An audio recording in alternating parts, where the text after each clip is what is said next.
don't know me, my name is Peppy, and I am a Kaigai idol. So I know that a lot of people don't really know much about Kaigai idols. It's a pretty niche concept and it's very, very new. So not a lot of people are too familiar with it, and that is totally okay. I do know that a lot of people know what an idol is though.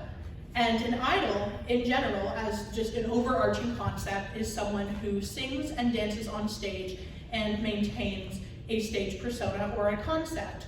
And one of the really big and special parts of idols that really differentiates them from, say, like different types of performance art is the connection that the idol has with the audience. And this is something that's just really special with idols and really unique and individual to every individual group, but you will see it within all different parts of the idol community. A few really good examples of idols are Akiba 48, which is the biggest idol group in the world. They are based in Akiba, Japan, and the K-pop group Twice. There are some very prominent examples of idols. So, Kaigai idols, like I said before, are overseas idols. They are idols that operate internationally because the concept of an idol is mostly prominent right now in East Asia, like in Korea and Japan and China. However, this concept is spreading around the world and it's taking the world by storm, and it's very, very exciting. So what's so interesting about Kaigai idols is that anyone can be an idol, and being an idol can be whatever you make of it.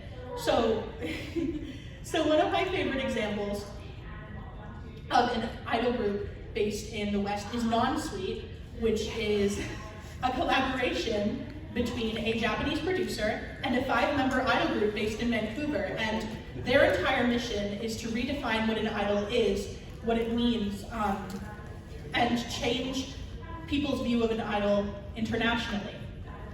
There's also Galaxy Girl Paida, which is another amazing idol. She is based in Texas, in the United States, and her entire concept is that she is an alien. So her concept is that she has come to Earth in order to support people and show people that anyone can belong. There are just many beautiful, amazing concepts within the Kaigai idol sphere, and it's really what you make of it. You might be wondering, like, what makes an idol who they are? And what I'd say to this is the concept. I think that an idol's concept is one of the most important aspects of their career and who they are as a performer. Like I said before, a concept can really be anything. There's really no bounds. Like, my concept is a princess concept. So when I am performing as an idol, I perform as like a princess, but she's actually a broke college student and she just thinks that she's a princess. But so she's kind of in this little like state of not really knowing what's real and what's not, but that's part of it.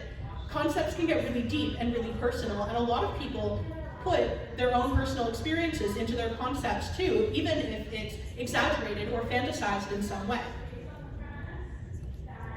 And there are many other aspects of who an idol is that comes along with their concept. One of these is image colors. So for those of you who don't know what an image color is, a lot of idols, based upon their concept, will have a specific color that they're associated with.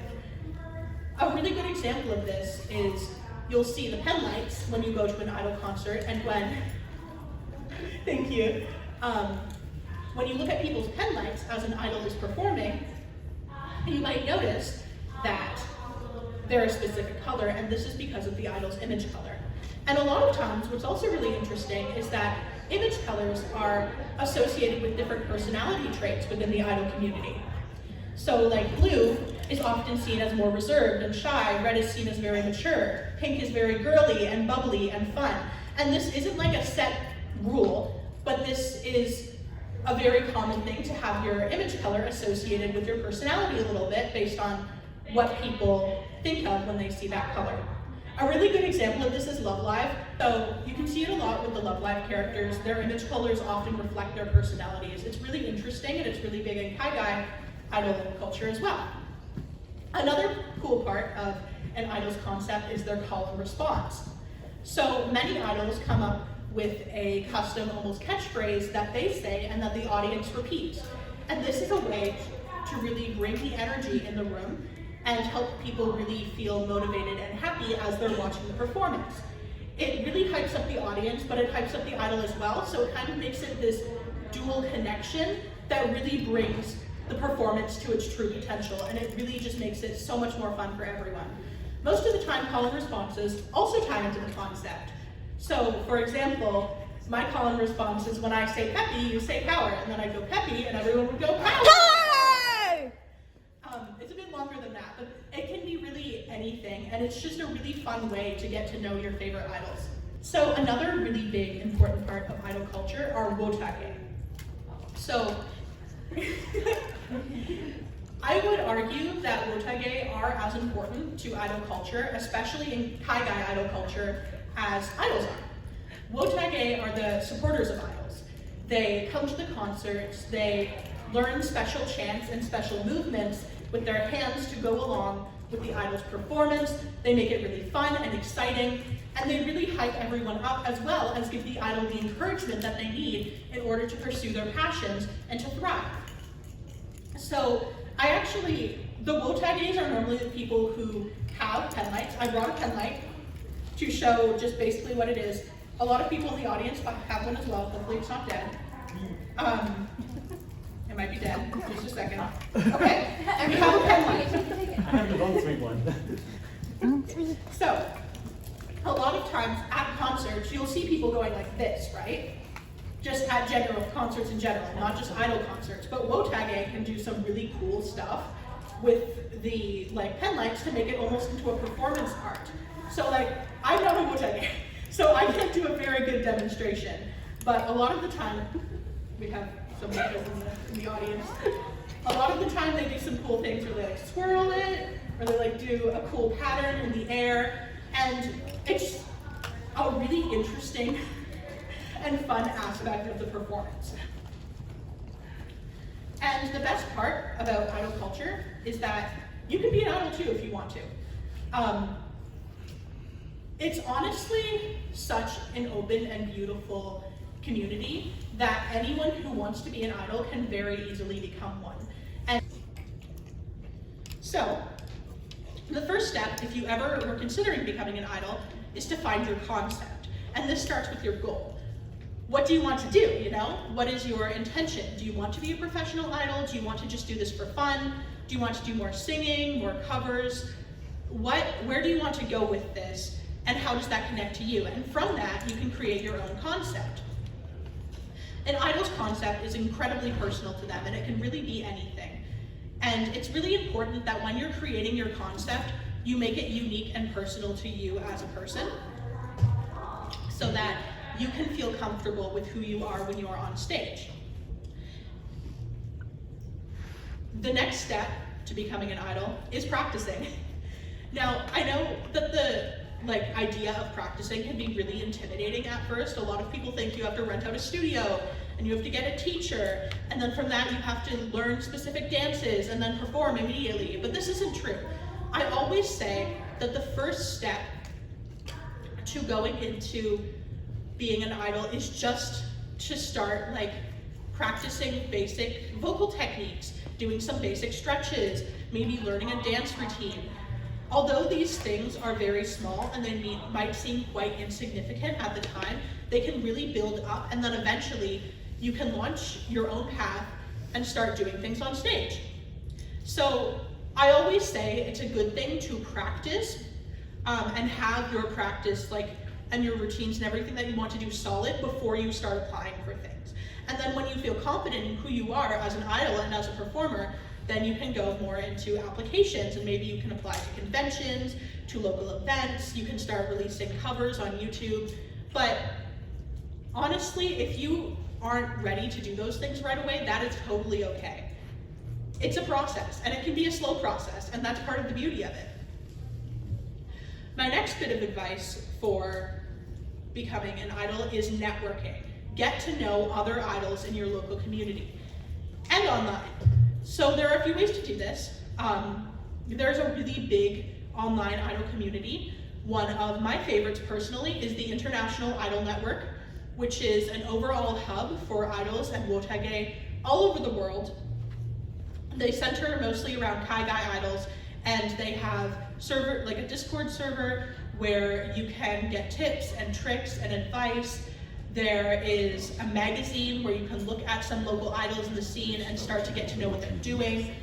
There's a lot of really interesting networking that they do. They go to conventions on a global scale. They do panels there to educate people on idols. And there's also more local activities as well. And a great example of this are idol showcases or idol festivals. So there are some conventions in the Toronto area that actually have some great idol festivals that they put on every year. Pretty Heroes, for example, is one of my favorites. They have an amazing idol showcase. It's a lot of fun. It's a great way to get to know people. And after you see idols perform, a lot of people are comfortable just chatting with people. If people are interested in what being an idol is, a lot of people are totally okay with answering questions and getting to know others.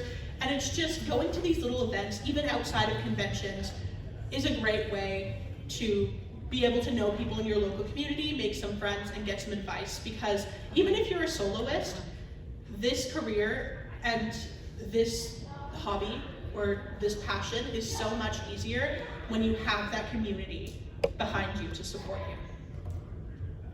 So I left some space open for a Q&A session. If anyone has any questions on idols, Kaigai idol culture, I would be very happy to answer them. Yes? Yeah, I just had a brief one.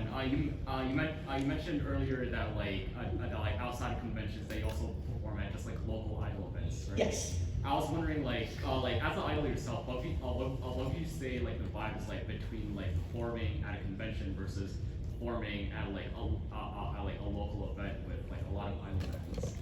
So I'm actually pretty new to the idol community. This is my first big event, if I'm being completely honest. Okay.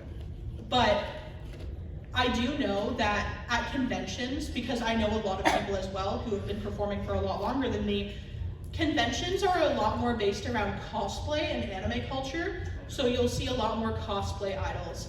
And you'll see a lot more people doing, Love Live or Project Sekai or covering like anime idol groups, just because it ties in with cosplay and that's a big part of the convention scene. So a lot of people at conventions don't even know what a Kaigai idol is. But the more local, like outside of convention scene, it's a lot more like of a J-pop style. There's a lot more of that culture to it. There's a lot more like one-on-one interaction, I'd say. It's less based around the characters that people are portraying, if they are portraying a character, and it's more of a like intimate, more personal setting. Does that make sense? Yeah, it does, yeah. Okay. Yeah, I appreciate it, thank you. Of course. Are there any other questions? Yes? Yeah, I have two questions. Okay. First off, can you say idols that dress up in kimono in order to dance? And second, is idols open to everyone regardless of age, or is it just strictly young people? So, I have seen idols that perform in kimonos. Yeah, I haven't ever personally, but I know that there are idols like, especially like J-pop idols and, like Kaigai idols who have like Japanese heritage and stuff, especially perform in kimonos. And yes, anyone can be an idol. There are idols ranging like, okay, sorry, I'm gonna give one of my favorite idols now, but Judy is an is an idol in the international community, and her entire concept is that she's a lot older than people would consider to be acceptable for an idol. So yeah, anyone of any age, any gender, any race, anything can be an idol. Yes. Yes?